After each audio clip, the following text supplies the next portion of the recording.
अरे अरे पक्षीराज, ये क्या? आप तो हमारे राजा हैं।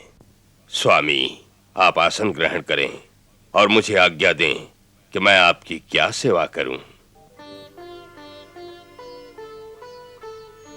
सेवा में तो मैं आया हूं, हे कागराज।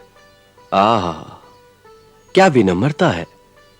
स्वयं भगवान शिव ने अपने श्रीमुख से जो आपकी बड़ाई की है, आप सचमुच उस प्रशंसा के योग्य हैं। पक्षीराज, ये तो देवाधिदेव का अपने सेवक पर विशेष स्नेह है, जो वो ऐसा कहते हैं। प्रभु, मैं माया जनित मोह में फंस गया था। उसी कारण मुझे पहले महर्षि नारद ने भगवान शिव के पास भेजा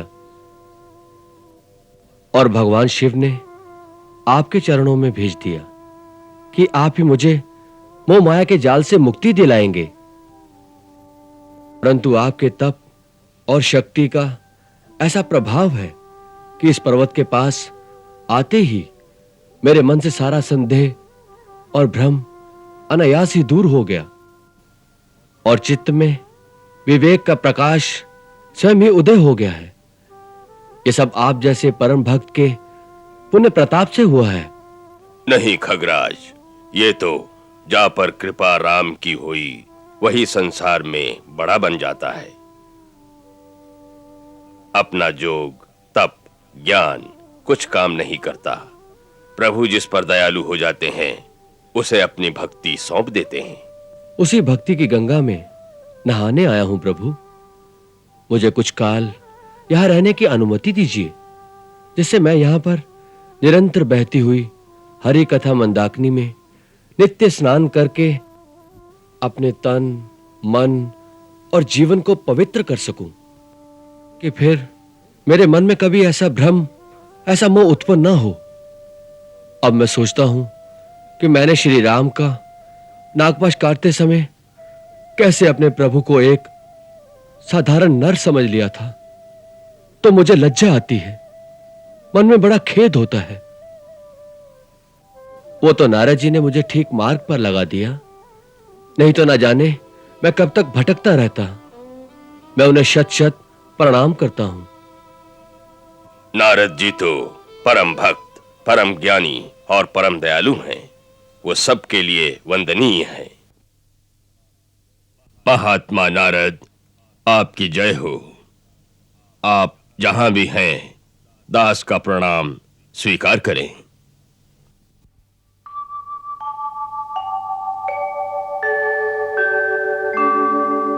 नारायण नारायण श्रीमन्नारायण नारायण नारायण नारायण नारायण श्रीमन्नारायण नारायण नारायण।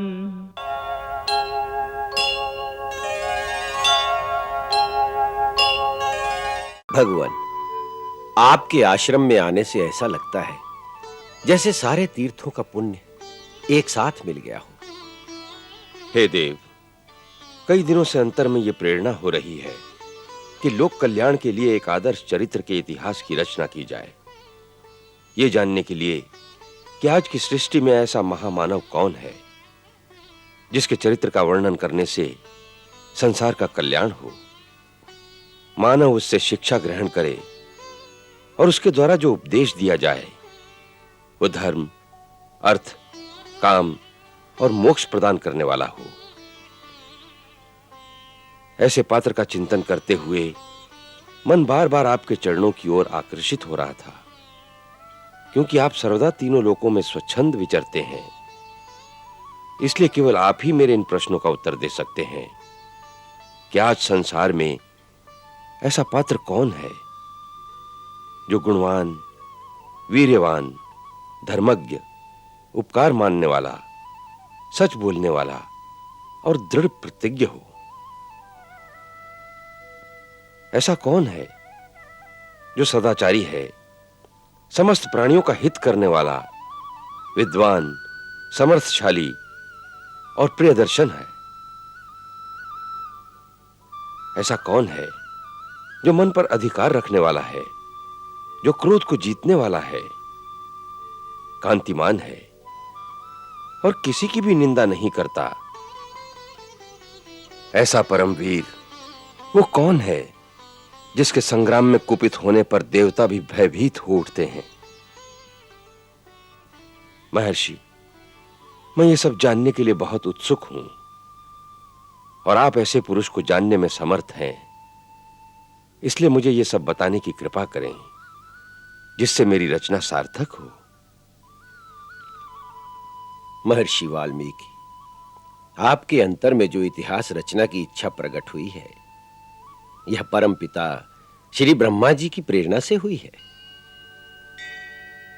आपने जिस पात्र, जिस चरित्र को अपने इतिहास का नायक बनाने की इच्छा प्रकट की है, वह उचित ही है, क्योंकि शास्त्र ने भी इतिहास की परिभाषा यही की है कि धर्मार्थ काम मोक्षाणम उपदेश समन्वितम पूर्ववृतम कथायुक्तम इतिहासम प्रियक्षते। ऐसा पूर्व वृत्तांत जिसमें कथा का रस हो और जिसमें ऐसा उपदेश भी हो जो मनुष्य को धर्म, अर्थ, काम और मोक्ष प्राप्त करने में सहायता दे, वही इतिहास कहलाने योग्य है। ऐसे ही एक अनुपम इतिहास की रचना के लिए ब्रह्मा जी ने आपका चयन किया है। इस महान कार्य के लिए समस्त संसारवासी युगों युगों तक आपके ऋणी रहेंगे और आपकी पूजा करते रहेंगे। मैं ये भी देख रहा हूं कि आगे चलकर ऐसे घटना चक्र होने वाले हैं जिसमें स्वयं आपको भी एक मुख्य भूमिका निभानी होगी।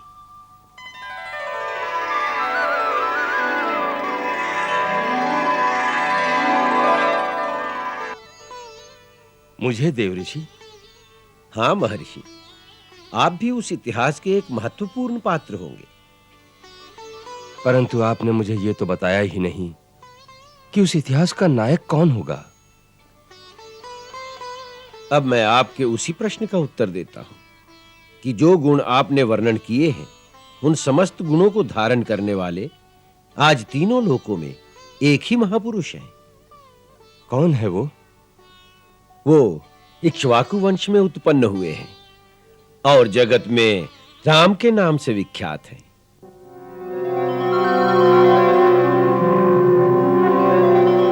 श्री राम। वे ही मन को वश में रखने वाला महाकांतिवान, बलवान, धैर्यवान और जितेंद्रिय है। वो धर्म के ज्ञाता, सत्य प्रतिज्ञ, प्रजा की हित साधना में लगे हुए यशस्वी, ज्ञानी और पवित्र हैं। जिस तरह नदियां समुद्र में आकर मिलती हैं, उसी तरह सारे गुण श्री राम में आकर मिलते हैं। वो गंभीरता में समुद्र और धैर्य में हिमालय के समान है। वे भगवान विष्णु की तरह बलवान हैं। वे क्रोध में कालाग्नि के समान और क्षमा में पृथ्वी के सदृश है। अपने पिता के वचन की रक्षा के लिए 14 वर्ष का वनवास काटने के पश्चात अभी-अभी उनका राज्याभिषेक हुआ है और इस समय उनकी प्रजा रामराज का सुख भोग रही है। श्री राम कथा से बढ़कर संसार में दूसरी कोई कथा नहीं होगी। महर्षि, क्या बताऊं? ये श्री राम कथा अपूर्व है, अनुपम है, कल्याणकारी है, सब सुखदाई है।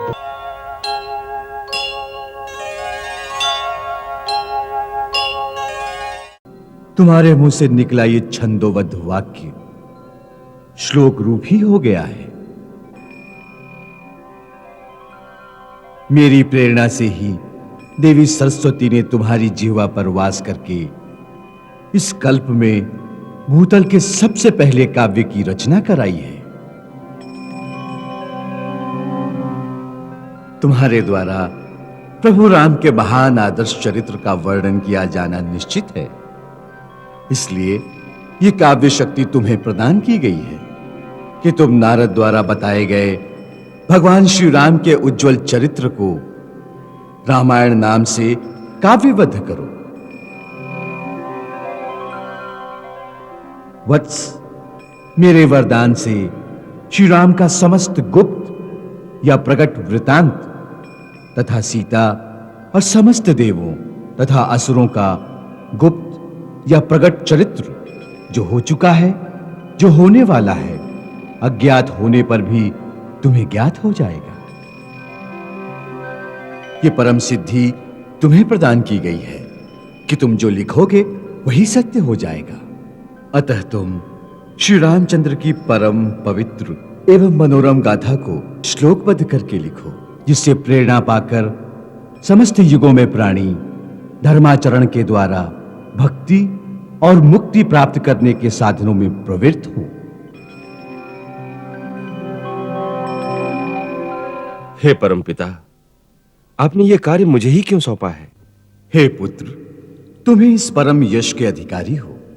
तुम्हारी तपस्या के फलस्वरूप तुम्हें भी माता भगवती की सेवा का सुअवसर मिलने वाला है। उनके जीवन में तुम्हें योगदान देना है। इस कारण हे ब्राह्मण श्रेष्ठ, तुम्हें ही इस यश का भागी होना है, ऐसा विधि का विधान होना निश्चित है। तुम्हारे द्वारा कहे गए प्रथम श्लोक से आज एक महाकाव्य की रचना का श्री गणेश हुआ है। उस महाकाव्य का श्री गणेश इतने करुणाजनक दृश्य से क्यों हुआ है? उसमें इतनी पीड़ा क्यों है? क्योंकि अब जो घटने वाला है उसमें करुणा रस प्रधान है। राम और सीता के वियोग की पीड़ा है। वत्स, करुणा ही कला का श्रृंगार है। इसीलिए तुम्हें यह काम सौंपा जा रहा है, जिससे युगों तक मानव प्रभु श्री राम के आदर्श पर चलने की प्रेरणा पाए। वो राम और सीता की भांति त्याग करना सीखें। वो ये सीखें कि महानता त्याग में है, बलिदान में है। हे मुने, तुम्हें हमारा आशीर्वाद है कि इस पृथ्वी पर जब तक नदी और पर्वतों की सत्ता रहेगी, तब तक संसार में रामायण की कथा का प्रचार होता रहेगा। और जब तक तुम्हारी लिखी राम कथा का लोक में प्रचार रहेगा, तब तक तुम मेरे लोकों में निवास करोगे। यावत् स्थास्यन्ति गिरयः सरितश्च महीतले तावत् रामायण कथा लोकेषु प्रचरिष्यति। यावद् रामस्य च कथा त्वत्कृता प्रचरिष्यति तावदूर्ध्वमदश्च त्वम् मल्लोकेषु निवत्स्यसि।